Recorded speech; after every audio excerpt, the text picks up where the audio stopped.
Sell বাড়ানোর জন্য কি কি মার্কেটিং কৌশল নেবেন এইটা আজকে আলাপ করব। 4টা কৌশলের কথা বলবো যেগুলো খুবই গুরুত্বপূর্ণ একজন উদ্যোক্তার জানা, যে আপনি যখন মার্কেটে আসবেন আপনার পণ্য নিয়ে বা আপনার সার্ভিস নিয়ে আপনি কি কি মার্কেটিং কৌশল অবলম্বন করবেন। প্রথমেই যেটা দরকার সেটা হচ্ছে প্রচার কৌশল। আপনি যে বাজারে একটা পণ্য নিয়ে এসছেন, এটা সবার আগে প্রথম কাজ হচ্ছে মানুষকে জানানো, অ্যাওয়্যার করা যে আমার কাছে একটা পণ্য আছে, এটা বা একটা সার্ভিস আছে, এটার নাম এটা, এটার দাম এটা, এটার ফিচার্স এটা, এটার বৈশিষ্ট্য এটা, এইটা এই কারণে অন্যদের চেয়ে ভালো, এটা এই কারণে ইউনিক। এই জিনিসগুলো দিয়ে একটা প্রচারের ব্যবস্থা করতে হবে, যেটা যে কোনো মাধ্যমে আপনি করতে পারেন। ডিজিটাল মার্কেটিং বলেন, এখন সোশ্যাল মিডিয়াতে প্রচারটা খুবই জনপ্রিয়। আপনি বিলবোর্ড করতে পারেন, ফ্লায়ার করতে পারেন, তারপরে আপনি লিফলেট করতে পারেন, ফেস্টুন করতে পারেন, টিভিসি করতে পারেন। এখন আবার সোশ্যাল মিডিয়ার জন্য কিছু লম্বা টিভিসি করা হয়, 1-1.5 মিনিট বা 2 মিনিটের গল্প আকারে, সেগুলো করতে পারেন। নানানভাবে আপনি আপনার প্রচারের ব্যবস্থা করতে পারেন এবং সেগুলো বিশেষ করে গল্প দিয়ে কন্টেন্ট তৈরি এখন মানুষ খুব পছন্দ করে। সেখানে অনেক আবেগের ব্যাপার থাকে, চমৎকার স্টোরি থাকে, পাঞ্চ লাইন থাকে, হৃদয়গ্রাহী কিছু কথাবার্তা থাকে, কিছু সংলাপ থাকে এবং 2-1টা সংলাপ ব্যাপকভাবে জনপ্রিয় হয়ে যায়। সেইগুলো মাথায় রেখে এই কন্টেন্টগুলো তৈরি করতে হবে এবং প্রচার করতে হবে। This is number 1। নাম্বার 2 হচ্ছে পণ্য কৌশল। পণ্য কৌশলের মধ্যে যেটা হচ্ছে সেটা হচ্ছে যে আপনার বাজারে অন্যান্য প্রতিযোগীর তুলনায় আপনার পণ্যটা কেন বেটার, কেন উন্নত, তার প্যাকেজিং কেন বেটার, তার ব্র্যান্ডিং কেন ডিফারেন্ট, তার পণ্যটা কেন বিভিন্ন কারণে আকর্ষণীয় করে সুন্দরভাবে সেটাকে উপস্থাপন করা।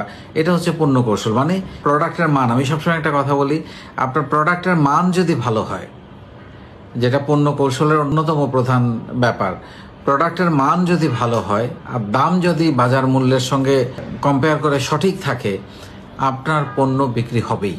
কিন্তু সেটা জানাইতে হবে ওই যে প্রচারের মাধ্যমে। তাহলে পণ্য কৌশলটা বোঝা গেল। তারপরে হচ্ছে মূল্য কৌশল। মূল্য কৌশলটা খুবই গুরুত্বপূর্ণ। আমরা অনেক সময় প্রোডাক্টের প্রাইসিংটা ঠিক মতো করতে জানি না, যার কারণে দেখা যায় যে দিন শেষে লস হয়ে যায়। মানে কম দামে, যে দামে কিনেছি তার চেয়ে কম দামে বিক্রি করে ফেলে, এই ঝামেলাগুলো হয়।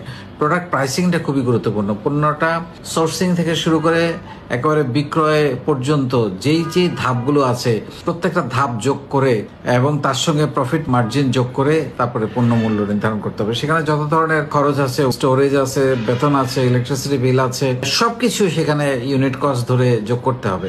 নাইলে পরে আপনি সঠিক মূল্য নির্ধারণ হবে না, কারণ আপনি চালাবেন কিভাবে? আপনার ওই প্রফিট থেকেই তো আপনার সমস্ত খরচগুলো চালাইতে হবে, তাই না? সো প্রফিটটা যদি প্রপারলি, পণ্যের মূল্য নির্ধারণটা যদি সঠিকভাবে করতে না পারেন, তবে এখানে খুবই গুরুত্বপূর্ণ যেটা আপনি পণ্য মূল্য নির্ধারণ করলেন খুবই বেশি, প্রফিট মার্জিন টার্জিন একটা কিছু করে, কিন্তু বাজারের থেকে কম দামে পণ্য পাওয়া যায়, তাহলে তো আপনারটা বিক্রি হবে না। সো আপনাকে বাজারের মূল্যটা মাথায় রেখেও পণ্য মূল্য নির্ধারণ করতে হবে।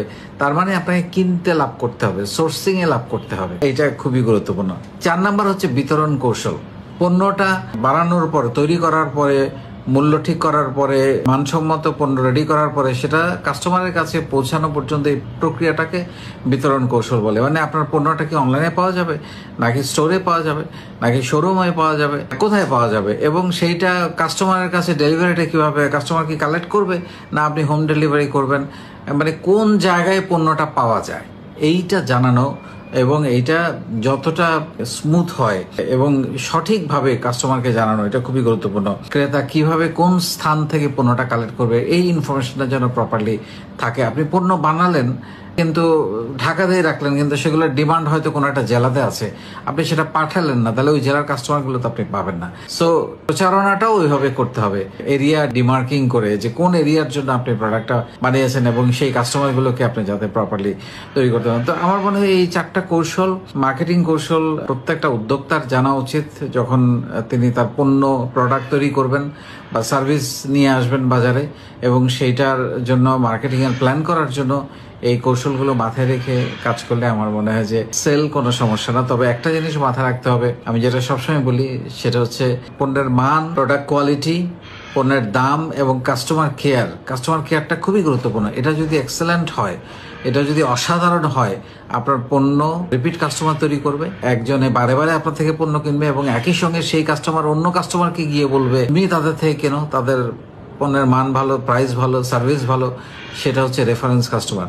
সো আপনার কোম্পানির যত বেশি রিপিট কাস্টমার এবং রেফারেন্স কাস্টমার তৈরি হবে, তত বেশি আপনার কোম্পানির ব্র্যান্ড ভ্যালু তৈরি হবে, তত বেশি আপনি লাভ করতে পারবেন, কোম্পানির দীর্ঘমেয়াদে টিকে থাকবে।